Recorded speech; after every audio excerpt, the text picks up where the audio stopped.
আমার বোনের বয়স যখন 5 বছর। আরে মামুনি কেমন আছো?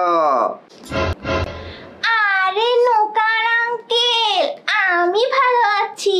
আপনি কেমন আছেন? আমিও ভালো আছি। আরে মামুনি, তুমি আমারে এতদিন পরে দেখে চিনতে পারছো? আরে হ্যাঁ নোকার আঙ্কেল, আপনার দাড়ি দেখে যে কোনো কেউই আপনাকে চিনতে পারবে। যাক ভালো। তা মামুনি, তোমার গলার মধ্যে এটা কি? আরে নোকার আঙ্কেল, আপনি জানেন না আমি তো বড় হয়ে ডাক্তার হব, তাই আমি আমার গলার প্রেসার মাপতেছি। আর আমার হাতে এটা হাম্বর হিসু। ও আচ্ছা, তা তুমি কি শুধু গলার প্রেসারই মাপতে পারো নাকি অন্য কিছুও পারো? আরে না আঙ্কেল, শুধু প্রেসার না, আমি তো ডাক্তারি ম্যাজিকও জানি। আপনি কি আমার ডাক্তারি ম্যাজিক দেখবেন? কি, তুমি ম্যাজিকও পারো? তাও আবার ডাক্তারি ম্যাজিক? তাহলে আপনি প্রথমে চোখ বন্ধ করে উল্টা দিকে ঘোরেন। উল্টা দিকে ঘুরবো? এই নাও ঘুরলাম।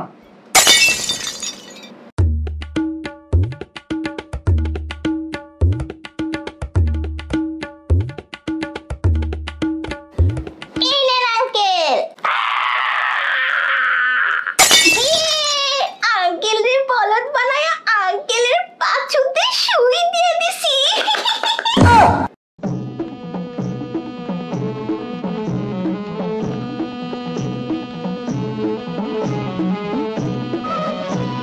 আঙ্কেল, ও নোকান আঙ্কেল, হাই হাই, আঙ্কেলের কি হইলো? আঙ্কেল ওঠে না কেন? হ্যাঁ, এখন আমি কি করি? ও বুঝছি, আঙ্কেলের পাছুতে আরেকটা সুই দিতে হবে।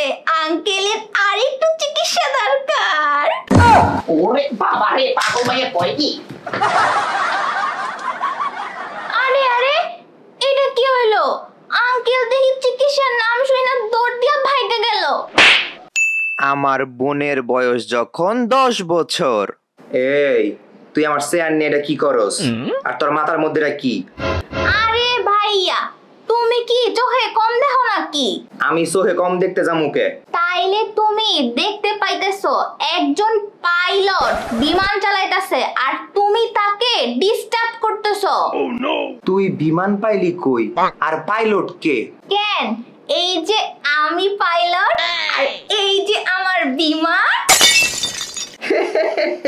এই চেয়ার তোর বিমান আর তুই পাইলট? তুই না ছোটবেলায় কইতি তুই ডাক্তার হবি, তাহলে এখন আবার তুই কি এর পাইলট হস?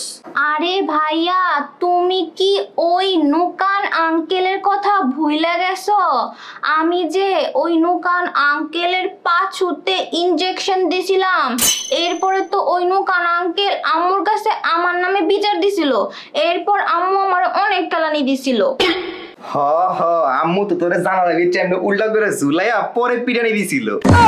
ওফ ভাইয়া, চুপ থাকো। তোমাকে কি আমি এত কথা মনে করতে বলছি? ওই নুকান আঙ্কেলের কারণেই আমি পরে সিদ্ধান্ত নিছি আমি বড় হয়ে ডাক্তার হব না, আমি বড় হয়ে পাইলট হব।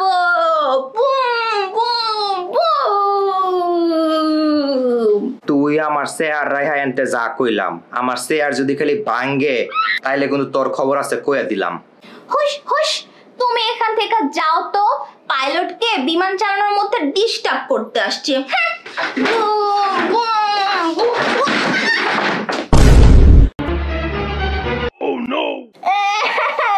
ভাইয়া, আমারে উঠাও আনতে। আমি তোরে আগে কইছিলাম তুই এখন থাকে নে পইরা। আরে আমারে উঠাও আনতে, আমি আর পাইলট হব না। না, আমি তোরে উড়াইতাম না, তুই এনেই পইরা থাক, এটাই তোর শিক্ষা। আমার বোনের বয়স যখন 15 বছর। কেউ আমার কথার দাম দেয় না। ছোটবেলায় মানুষের অন্য শখ থাকতেই পারে, কিন্তু আমি যে এখন একজন ইঞ্জিনিয়ার হইতে চাই, কেউ আমার কথার দামই দেয় না। সবাই কয় আমি ইঞ্জিনিয়ার হইলে বলে বাসা ভাঙ্গা পইরা যাইবো। কি রে, মোবাইল চার্জ হয় না কে লেগা? আমার মনে হয় সুইচে সমস্যা হয়েছে। এই মিম, হ্যাঁ ভাইয়া বলো। মোবাইল চার্জ দিতেছে না, মনে হয় এই সুইচ বোর্ড নষ্ট। আমি বাইরে গিয়ে দেখি কোনো মিস্ত্রি পাই কিনা। তবে খবরদার, আমি বাসায় আর আগ পর্যন্ত তুই কিন্তু এই সুইচ বোর্ডের আশেপাশে হবি না। আচ্ছা ভাইয়া তুমি যাও, সমস্যা নাই। আমার কথা যাতে মনে থাকে। হি হি হি, এই তো এইটাই সবচেয়ে বড় সুযোগ। ভাইয়া না করছে তাতে কি, ভাইয়া আসার আগে যদি আমি এই সুইচ বোর্ড ঠিক করে ফেলতে পারি তাইলে ভাইয়া তো পুরাই অবাক হয়ে যাইব। তখন ভাইয়া আমারে আর মূর্খ বলতে পারবো না। দেখে মনে হচ্ছে খুবই জটিল এবং কঠিন সমস্যা। আমার মনে হচ্ছে কারেন্টের পেট খারাপ হয়েছে, কিন্তু কোনো সমস্যা নেই, মিম ইঞ্জিনিয়ার তো আছেই। কারেন্টের পেট খারাপ মিম ইঞ্জিনিয়ার এখনই ঠিক করে দিবে। চোখটা খালি তুই আজকে একবার খোল।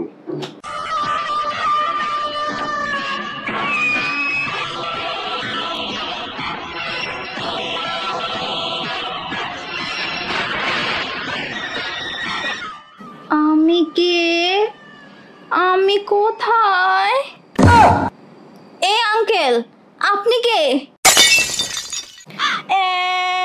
ভাইয়া ভুল হয়ে গেছে, মাফ করে দাও। আমার ইঞ্জিনিয়ার ওর শখ মিটটা গেছে গা, আমি আর ইঞ্জিনিয়ার হবো না। আমার বোনের বয়স যখন 20 বছর। এই পড়ালেখা করতে আমার একটু ভালো লাগে না। এই পড়ালেখা যে কে আবিষ্কার করছে হে বাড়িটা যদি আমি সামনে পাইতাম তাইলে দইরা ইচ্ছা মতো গালাইতাম।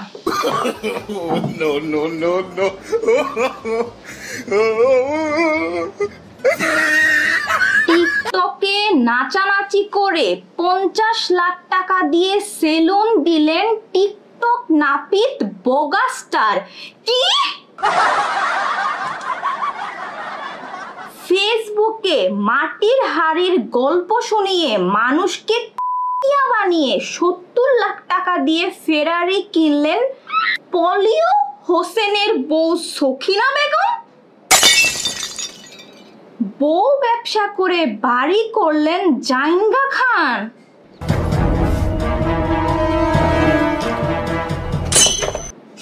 না ভাই, পড়ালেখা কইরা কোনো লাভ নাই, আমারও ব্যবসা করতে হইব। কিন্তু কথা হইলো আমি ব্যবসা করবো কারে দিয়া? আমার তো জামাই নাই। আইডিয়া, জামাই নাই তো কি হইছে, আমার তো ভাই আছে। আমি হমু সবার থেকে আলাদা, আমি হমু ভাই ব্যবসায়ী।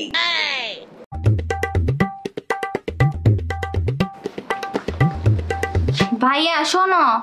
কি সমস্যা? আমি আর পড়ালেখা করবো না, আমার পড়ালেখা করতে ভাল লাগে না। পড়ালেখা করবি না তো কি চুরি করবি? ভবিষ্যতে মানুষ যদি তোরে জিজ্ঞেস করে তুমি কি করো, তুই কি কবি? আমি চোর, আমি চুরি কইরা খাই। উফ ভাইয়া, চুরি করবো কেন? শোনো, আমার মাথায় সেই একটা ব্যবসার আইডিয়া আইছে। ফালতু আলাপ বাদ দিয়া আমার চোখের সামনেতে যা। আরে ভাইয়া, আমার ব্যবসার আইডিয়াটা আগে শুনবা তো। এই তুই যে বলস তুই ব্যবসা করবি, তুই ব্যবসা করার টাকা পাবি কই? আরে ভাই, টাকা লাগবে কেন? এইটা তো বিনা ইনভেস্টের ব্যবসা, কোনো খরচ নাই, খালি লাভ আর লাভ। এইটা আবার কেমন ব্যবসা যে ব্যবসায় কোনো খরচ নাই?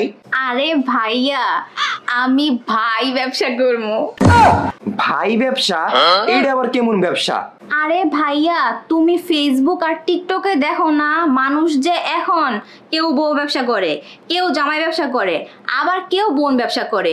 আর এরা এগুলা ব্যবসা কইরা এক একজন গাড়ি বাড়ি সব বানায় ফেলছে।